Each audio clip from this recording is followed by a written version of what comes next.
Minister for Minorities, Welfare and Non-Muslim Communities, Government of Tamil Nadu. Respected Mr. Bashir Ahmed, Chairman and Managing Director of Indian Tobacco Survey Commission.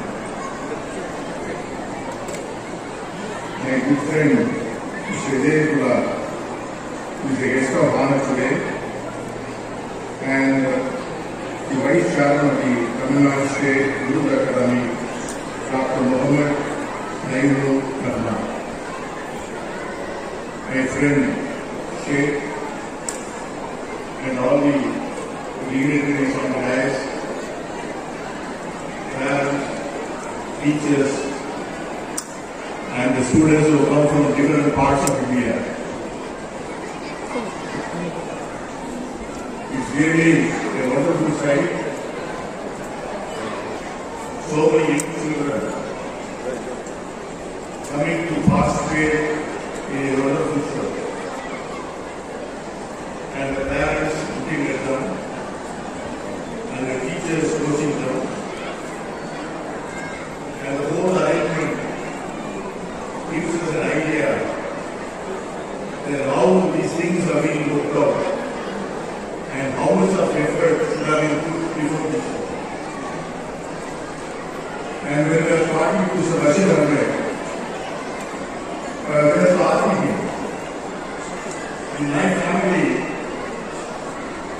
we find it very difficult to manage 2 or 3 children. But he has been from the morning managing nearly 20,000 children coming in various batches and all focused without making any noise, without making any mischief. In a very disciplined way, orderly way, they come, sit, wait for the movement to strike what they want to, what they have been planning, what they have been training. And my dear parents, our Chief Minister, Honorable Chief Minister, when we inaugurated the morning breakfast scheme for school-going students, he told a wonderful word. The money you spend for this scheme is not an expenditure, but the money spent on these children is an investment. That is what he said. So the parents have invested by imparting a skill, by making the children to understand, and a tool, a novel tool, so that they may be in future able to perform very successfully when they grow up in the life ladder of life. And recently, the Economist, you should be knowing about the magazine, Economist, it has published an article that in 1 decade, the past 1 decade, in the IQ of students, you know what is IQ? That has gone up 2.2% simply in 1 decade. Yes, the human generation have been coming to lakhs and lakhs of years. But there is a sudden spurt of growth in the IQ of among students. And when they analyze research, the reason for that, they have found out that is due to the spread of education and the availability of nutritious food for the children. These are the 2 components that has trained the students to develop their IQ.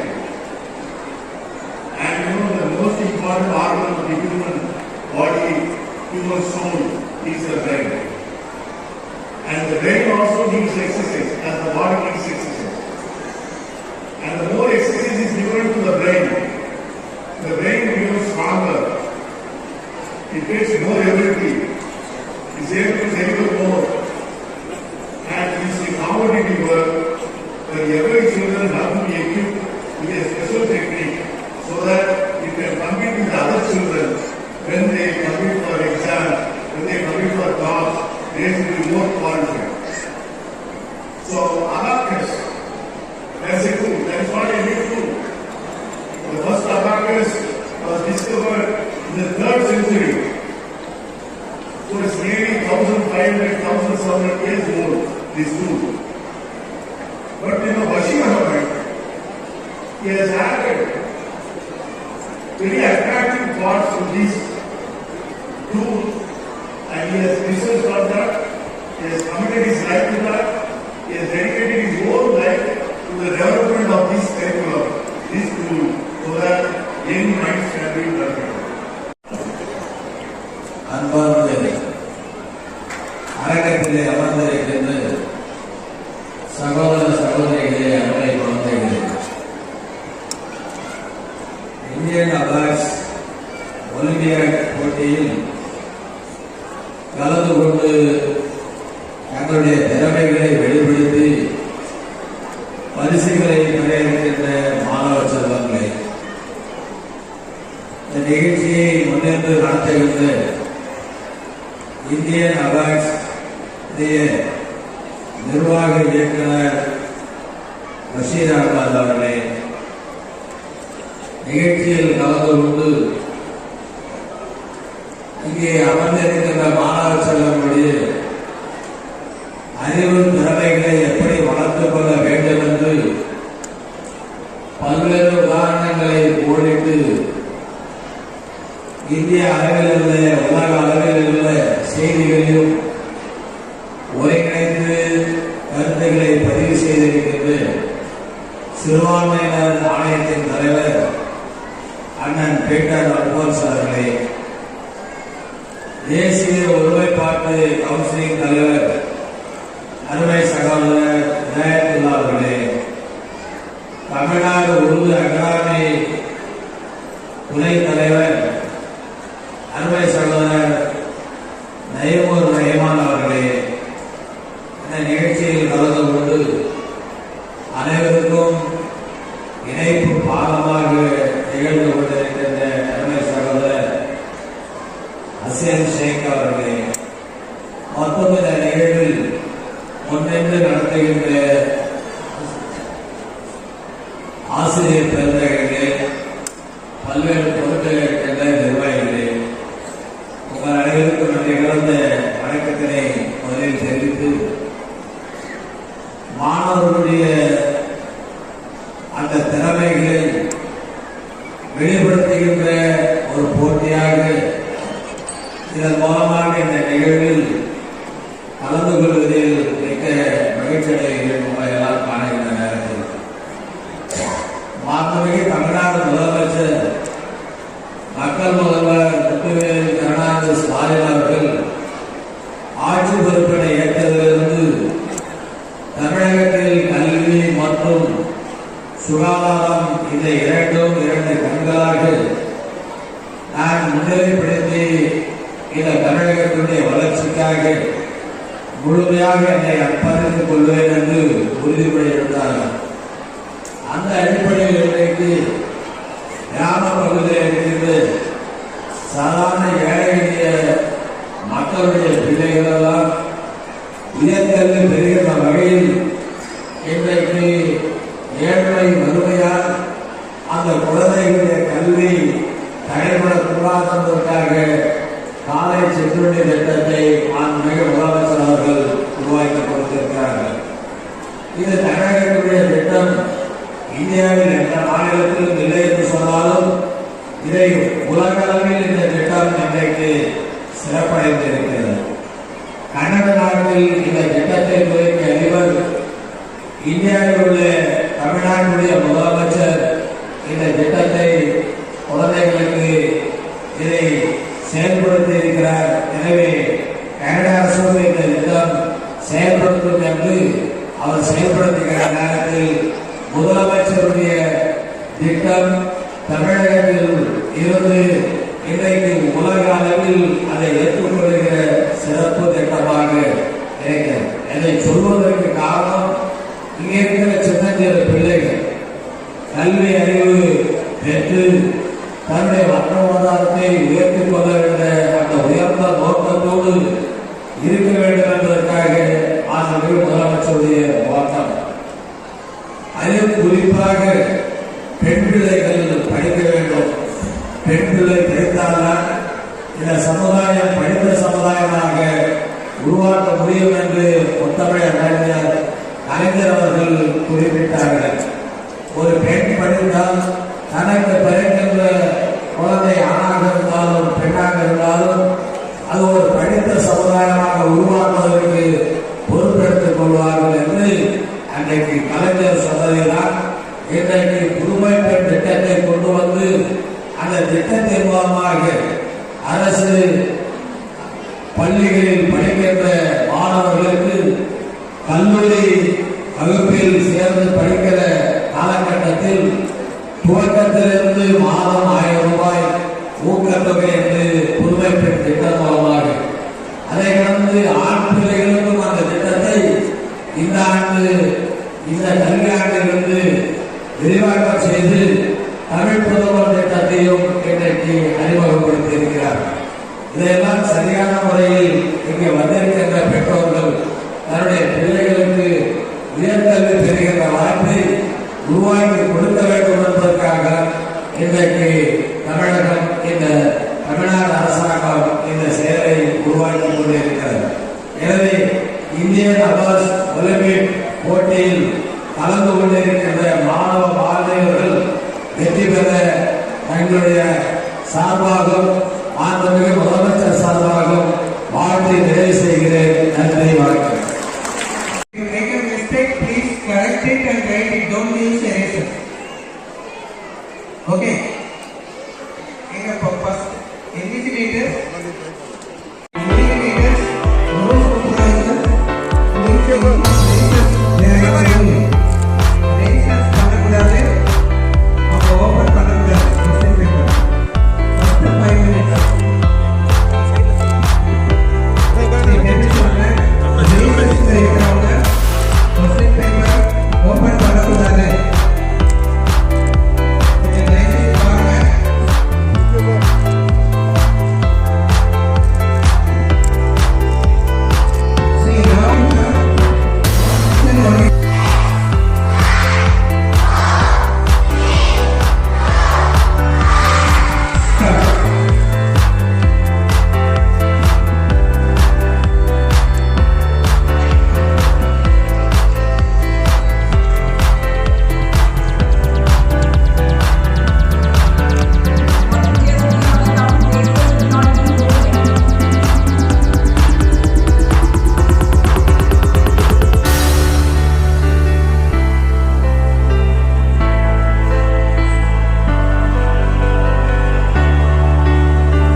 My name is Basir Ahmed, Chairman and Managing Director, Indian Abacus Private Limited. இன்னைக்கு இந்த Chennai கூட்டரங்கத்தில், Chennai convention சென்டரில் Indian அபாக்கஸோட தேசிய அளவிலான abacus கணித போட்டி நடக்குது. இதில் இந்தியாவிலேருந்து ஏறத்தாழ 2500 மாணவர்கள் கலந்துக்கிறாங்க. இன்றைக்கி கலந்துக்கிட்ட மாணவர்களுக்கு எழுதின கொஸ்டின் பேப்பரெல்லாம் திருத்தி இன்றைக்கி ஈவினிங்கே இதுக்கான ப்ரைஸ் டிஸ்ட்ரிபியூஷன் இருக்குது. அதையெல்லாம் குழந்தைகள் எதிர்பார்த்துருக்குறாங்க. அதை கூடிய சீக்கிரம் அது 4 மணி போல் ப்ரைஸ் டிஸ்ட்ரிபியூஷன் நடக்கும். முக்கியமாக அபாக்கஸ் பயிற்சியை பற்றி சொல்ல வேண்டாம். அபாக்கஸ் என்பது ஒரு கணித கருவி. இதை வைத்து கணித பயிற்சி அளிக்க முடியும். குறிப்பாக இந்த பயிற்சி 4 முதல் 13 வயது குழந்தைகளுக்காக உருவாக்கப்பட்ட ஒரு பயிற்சி. இந்த பயிற்சி இந்தியாவிலே 1999ஆம் வருடம் உருவாக்கப்பட்டது, அறிமுகப்படுத்தப்பட்டது. நீங்கள் இதில் இதுவரைக்கும் ஏறத்தாழ 1 கோடி குழந்தைகளுக்கு மேலே இதில் பயிற்சி பெற்றிருக்காங்க. இந்த பயிற்சி பெறுவதனால என்ன பயன் என்று சொன்னால், இந்த பயிற்சி எடுக்கும்போது குழந்தைகளுடைய ஞாபக சக்தி, memory, concentration, listening, hearing, speed இதெல்லாம் இம்ப்ரூவ் ஆகும். இதை தவிர்த்து அந்த குழந்தைங்க மேக்ஸ் பயத்தை விட்டு நீங்கிடுவாங்க. குறிப்பாக இந்த ப்ரோக்ராம் கணிதத்தை அடிப்படையாக வச்சு உருவாக்கப்பட்டதுனால மாணவர்கள் சின்ன சின்ன கணித பயிற்சிகளை எடுத்து அதன் மூலமாக அவங்க பெரிய பெரிய கணிதத்தையும் ஈஸியாக விடை காண முடியும். உங்களுக்கெல்லாம் தெரியும், நம்மளுக்கு எல்லாருமே முன்னோர்கள் எல்லாம் கணித பயிற்சி எடுத்த பிறகு அவங்கெல்லாம் மனக்கணக்குங்கிற ஒன்றை பயன்படுத்தி செய்வாங்க. இன்றைக்கி அந்த மனக்கணக்குங்கிறது நம்மள்கிட்ட இல்லை. இந்த பயிற்சியில் எந்த குழந்தைங்க பயன்படுறாங்களோ, பயிற்சி அடைகிறாங்களோ அவங்களுக்கு மனக்கணக்கெல்லாம் அவங்களால போட முடியும். இந்த பயிற்சி குழந்தைகளிடையே அறிமுகப்படுத்தப்பட்டு ஏறத்தாழ பல வருடங்கள் ஆயிடுச்சு. இன்னும் பள்ளிக்கூடங்கள்லாம் இந்த பயிற்சி கொடுத்துக்கிட்டு இருக்கிறாங்க. இந்த பயிற்சியினால் நிறைய தொழில் வாய்ப்பு ஏற்பட்டிருக்கு. அதை கொண்டு நிறைய ஊர்களில் சொந்தமாக பயிற்சி நடத்திக்கிட்டு இருக்காங்க, பயிற்சி மையங்களை நடத்திக்கிட்டு இருக்காங்க. இன்னைக்கு 2500 மாணவர்கள் இந்தியாவிலேருந்து கலந்துருக்காங்க. குறிப்பாக தமிழ்நாட்டிலேருந்து அதிகப்படியான மாணவர்கள் இருக்கிறாங்க. இதில் மொத்தம் 8 லெவலாக 5 பேட்சாக பிரித்து இந்த பயிற்சி, இந்த கணித போட்டியை நடத்திக்கிட்டு இருக்கிறோம். இதில் 5 நிமிஷத்தில் அந்த குழந்தைங்க எல்லாருமே 200 சம்ஸ் கணித விடைகளை போடுவாங்க. இது முடிஞ்ச பிறகு இதை திருத்தி இந்த கணித பயிற்சியெல்லாம் செஞ்ச பிறகு அவங்க திருத்தி அந்த கொஸ்டின் பேப்பரை திருத்தி அதுக்கப்புறம் அவங்களுக்கு ப்ரைஸ் கொடுப்பாங்க.